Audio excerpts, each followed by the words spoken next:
Hello, and welcome to another engaging episode of Michael Nerds Out. This is Michael DuPont. In our podcast today, we will take a journey into a rare and intriguing neurological phenomenon known as Alice in Wonderland syndrome. We will explore what this syndrome is, its symptoms and causes, living with AIDUS, and I'll share some closing thoughts on this fascinating subject.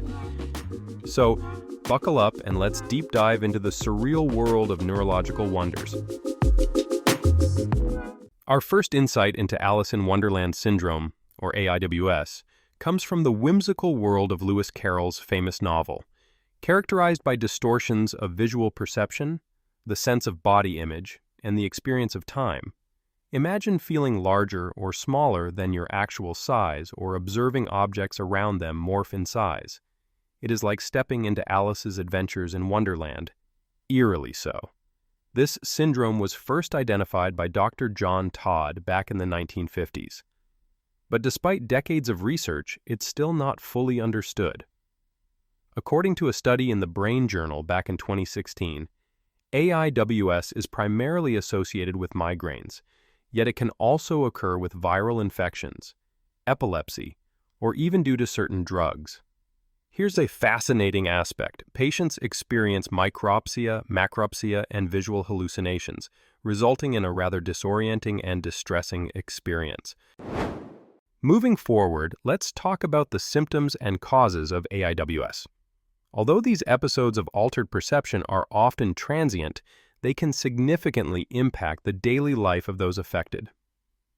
Thanks to researchers like Blom and Besseling, we know that the exact cause remains elusive, but it is linked to abnormal electrical activity in the areas of the brain responsible for sensory perception.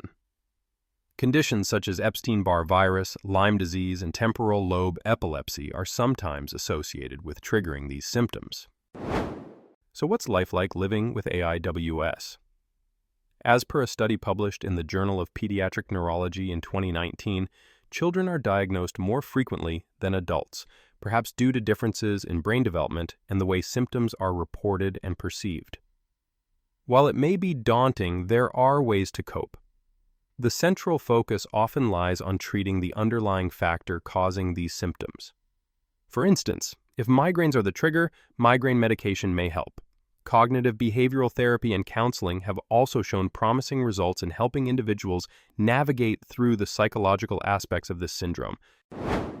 As we wrap up, let's ponder about life through the looking glass of Alice in Wonderland syndrome. It's a journey into the mind's wild landscapes, a reminder of the brain's incredible yet fragile complexity. Advancements in science are crucial to understanding conditions like AIWS, which not only help those affected directly, but also opens doors into the captivating realm of neurological and psychological phenomena. That's it for today's episode of Michael Nerds Out. I'm your host, Michael DuPont. For a deeper dive into the subject, make sure to check out the show notes where I've listed relevant references for the facts presented today. Stay curious, stay fascinated, and until next time, happy nerding out.